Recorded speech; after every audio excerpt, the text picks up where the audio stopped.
Thyroid సమస్యతో బాధపడుతున్నారా? అయితే సంప్రదించండి హోమియోకేర్ ఇంటర్నేషనల్. నమస్కారం డాక్టర్ శ్రీ ఆచార్య అనంతకృష్ణ స్వామి గారు. నమస్కారం అండి. Thank you so much for coming and చాలా మంది క్లాసెస్ అడుగుతూ ఉన్నారు, ఎందుకంటే న్యూ ఇయర్లో ఎంటర్ అవబోతున్నారు. ఆఫ్లైన్ క్లాస్ ఎవరైనా సరే ఎక్స్పెక్ట్ చేస్తారు, ఎప్పుడు అవకాశం ఉంటుంది మనకి ఇప్పుడు ఈ 2024 వచ్చి 15th డిసెంబర్ మనకి హైదరాబాద్లో ఉందండి.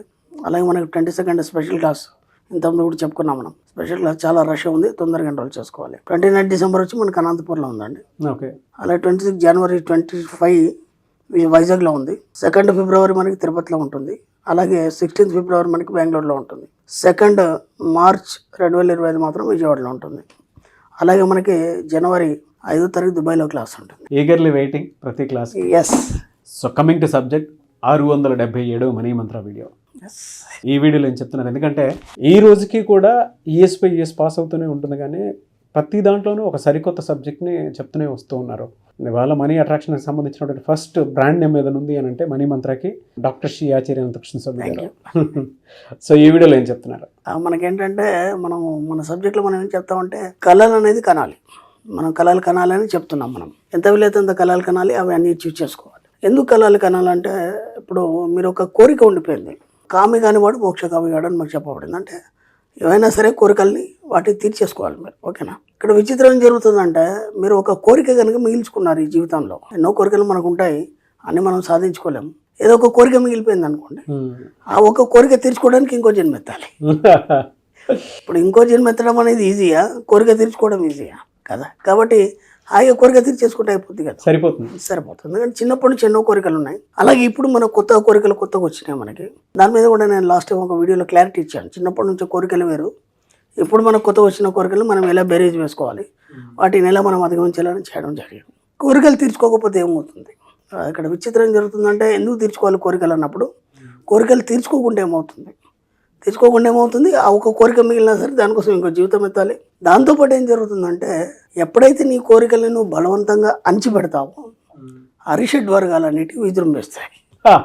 అర్థమైందా? అంటే ఏమవుతుందంటే ఒక చిన్న ఎగ్జాంపుల్ చెప్తాను. ఒక పిల్లాడు ఉన్నాడు, వాడు ఎగ్జిబిషన్ వెళ్ళాం, మనం తీసుకొని ఎగ్జిబిషన్ వెళ్ళాం. పిల్లాన్ని వెళ్ళినప్పుడు వాడికి కావాల్సిన వస్తువు మనం కొనియలేదు.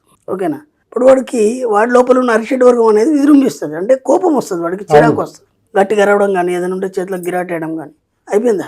అంటే మీకు తెలియకుండా ఏమవుతుందంటే ఇప్పుడంటే మనకు ఒక ఏజ్ వచ్చింది, అన్నీ మనం అర్థం చేసుకోగలుగుతున్నాము. కానీ మీకు తెలియకుండా మీ ఇన్నర్ మైండ్ అనేది ఈ అరిషడ్ వర్గాలు ఏవైతున్నాయో వాటిని విజృంభిస్తుంది. అంటే మనకి దీంట్లో ఏమేమి వస్తుంది? కోపం వస్తుంది, అసూయ, ద్వేషము, రాగము, కామము, ఇవన్నీ కూడా మీకు తెలియకుండానే బయటకు వస్తాయి.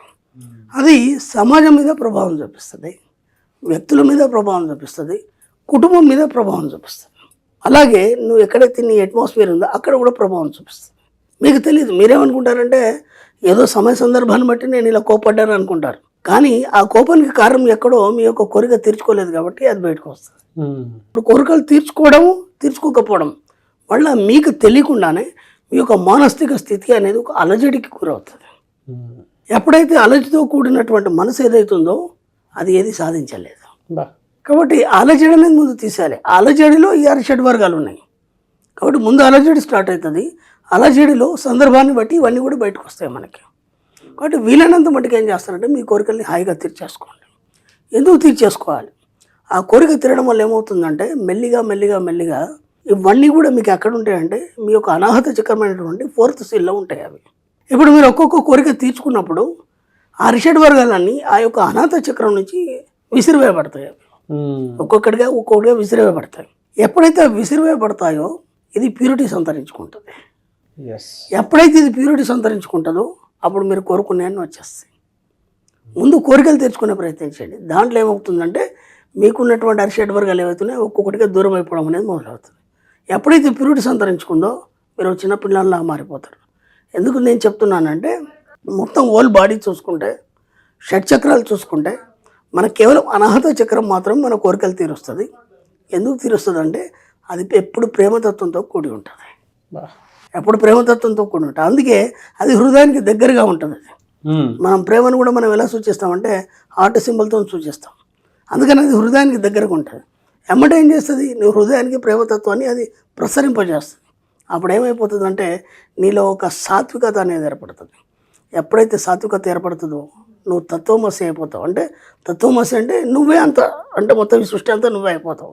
అంటే దేన్ని చూసినా సరే నువ్వు ప్రేమించగలుగుతావు, దేన్ని చూసినా సరే నువ్వు దాన్ని ఆరాధించగలుగుతావు. ప్రతి దాంట్లో నీకు ఒక పవిత్రత అనేది కనిపిస్తుంది. అప్పుడు ఏమవుతుందంటే నువ్వే అనంతంగా మారిపోతావు. ఈ స్థాయికి రావాలంటే మనం ముందు ఏం చేయాలంటే కోరికలు ఏవైతున్నాయో వాటన్నింటినీ తీర్చుకోవాలి. తీర్చుకోకపోతే ఏమవుతుంది, మీలో ఉన్న అరిషడ్ వాళ్ళు కానీ బయటకు వస్తాయి. దానివల్లనే ఇవన్నీ అలజడులు, గొడవలు, హడావుడి ఇప్పుడు సమాజంలో జరిగి ఇవన్నీ కూడా అవే. ఎందుకంటే మనిషికి ఏదైతే లేదో దానికోసం ఫైట్ చేస్తాడు. ఫైట్ చేస్తుంటే కోపం అనే అరిషడ్ వర్గం నుంచి కూడా బయటకు వచ్చింది కదా. సరే పక్క వాళ్ళు ఏదో కొనుక్కున్నారు, నీకు లేదు, దాని మీద నీకు కోరిక వచ్చింది, ఈర్ష్య వచ్చిందా లేదా? అవునా కదా. ఈర్ష్య, అసూయ, ద్వేషం. ద్వేషం దేనికి వస్తుంది? మన దగ్గర లేని దానికోసం ఎదుటి వాళ్ళ దగ్గర ఉన్నప్పుడు, వాళ్ళు లాక్కున్నప్పుడు మనకు వస్తుంది. అంటే నీ దగ్గర ఉన్నదాన్ని నువ్వు కోల్పోతున్నావు కాబట్టి నీకు ద్వేషం వస్తుంది. ఇలా ప్రతిదీ కూడా ఈ అరిషడ్ వర్గాలతో మన సబ్జెక్ట్కి చాలా ముడిపడి ఉంది. వీలైనంత కోరికలు తీర్చుకోండి, హాయిగా ఎంత వీలైతే అంత సంపాదించండి. ఈ కోరికలు తీర్చుకోవాలంటే ముందు నువ్వేం చేయాలంటే సంపాదించాలి. నువ్వు ఎంత సంపాదిస్తే అంత తొందరగా ఈ కోరికలను తీర్చుకోగలుగుతావు. కాబట్టి ముందు మనం దేని మీద దృష్టి పెట్టాలి? కోరికలు తీర్చుకోవడం కాదు, డబ్బు మీద దృష్టి పెట్టాలి. కాబట్టి ఒకదానికొకటి ఇలా ముడిపడింది కాబట్టి వీలైనంత డబ్బు సంపాదించండి. ఆ డబ్బు సంపాదించి ముందుగా మీకు ఇప్పటివరకు ఏవైతే కోరికలు ఉన్నాయో, అంటే చిన్నప్పటి నుంచి ఇప్పటివరకు ఎప్పటి నుంచో అనుకుంటున్నారు నేను ఏదో చేయాలి, లేకపోతే ఏదో కొనాలి, లేదంటే ఒక కొత్త ప్రదేశానికి వెళ్ళాలి, ఇలాంటి ఎప్పటి నుంచో ఉన్నాయి కదా మనకి. ముందు డబ్బు రాగానే ముందు ఆ పనులు చేయండి. మనం ఏం చేస్తామంటే డబ్బు రాగానే ముందు అప్పులు కట్టేస్తాం. మనం ఫస్ట్ మనకి ఎక్కువ బోర్డెన్ ఏదైతే ఉంటుందో దాన్ని ముందు తీసేసుకోవాలనుకుంటాం. మీరు మెల్లిగా కోరికలు తీర్చుకుంటే అప్పులు అవే ముట్టిపోతాయి. ఎస్, ఎందుకంటే ఇవి అలా అంచవేయబడి ఉన్నాయి కాబట్టి మిమ్మల్ని ముందుకు తీసుకెళ్ళనివ్వట్లేదు. ముందు డబ్బు రాగానే ముందు మెల్లిమెల్లి ఒక కోరికలు తీర్చుకోండి. ఒకటి రెండు తీర్చుకోగానే ఇంకా దానికి సరిపడి ఇంకా డబ్బు వస్తుంది. అప్పుడు మెల్లిగా అప్పు కట్టండి, మళ్ళీ మీ కోరికలు తీర్చుకోండి, మళ్ళీ అప్పు కట్టండి, మొత్తం అప్పులన్నీ క్లియర్ అయిపోతాయి. ఆ తర్వాత మీరు ఫ్రీ అయిపోతారు. ఆ తర్వాత బోలెడ్ డబ్బు వస్తుంది. పుష్కలంగా సంపాదించండి, ఎంజాయ్ చేయండి.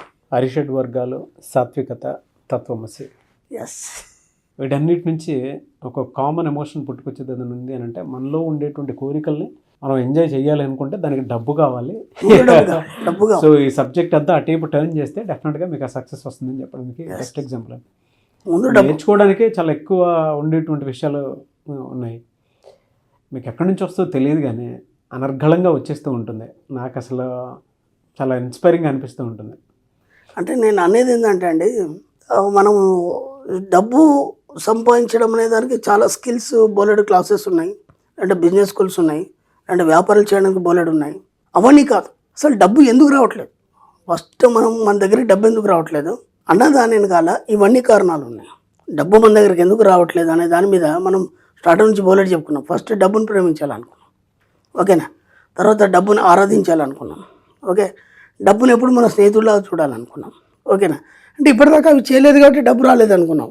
దాంట్లో ఇంకో భాగం ఏంటంటే నీ కోరికలు తీర్చుకోవకపోవడం వల్ల కూడా నీకు డబ్బు రావట్లేదు. ఇలా మన సబ్జెక్ట్లో లోతుకి వెళ్ళినప్పుడు ఒక్కొక్క పాయింట్ మనల్ని ఆవిష్కరించినప్పుడు మనకి అహో ఇది కూడా ఉందా అని అనిపిస్తుంది. ఇప్పుడు దాన్ని తెలియజేయాలి కదా. ఇప్పుడు మనం కొన్ని చెప్పాం, డబ్బును ప్రేమిస్తే డబ్బు వస్తుంది అన్నాం, ఓకే. ఆ ఇతరులను ప్రేమిస్తే మనకు ప్రేమతో ఏదైతే మనకి కావాలో దాన్ని మనం ప్రేమించామో మన దగ్గరకు వస్తుంది. దానికి ఇదొక కారణం కూడా ఉందనేది ఇప్పుడు మనకు తెలిసింది. తెలిసినప్పుడు దీన్ని కూడా తెలియజేయాలి కదా.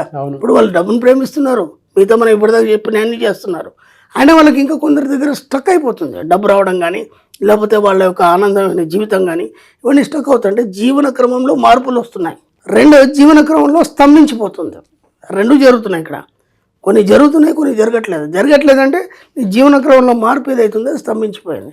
ఎందుకు స్తంభించిపోయింది అని మనం లోతులోకి వెళ్ళినప్పుడు సబ్జెక్టులోకి ఇదొక కారణం అనమాట. ఎందుకంటే నువ్వు కోరికలు తీర్చుకోకపోవడం వల్ల నీకు తెలియకుండా నీ మానసిక స్థితి నీలో ఉన్న అరిషడ్ వర్గాల్ని ఉత్తేజపరుస్తుంది. వాటివైపు పరిగెడుతున్నావు కాబట్టి ఇది కావట్లేదు. ఇప్పుడు దాన్ని మనం అంచెగొట్టామనుకో, అప్పుడు ఇది ఆటోమేటిక్గా అయిపోతుంది. అది నేను చెప్పే అన్బిలీవబుల్ ఎగ్జాంపుల్ అండి అసలు. Thank you thank you so much doctor Shri Acharya Ananthakrishna Swamy గారు. Thank you.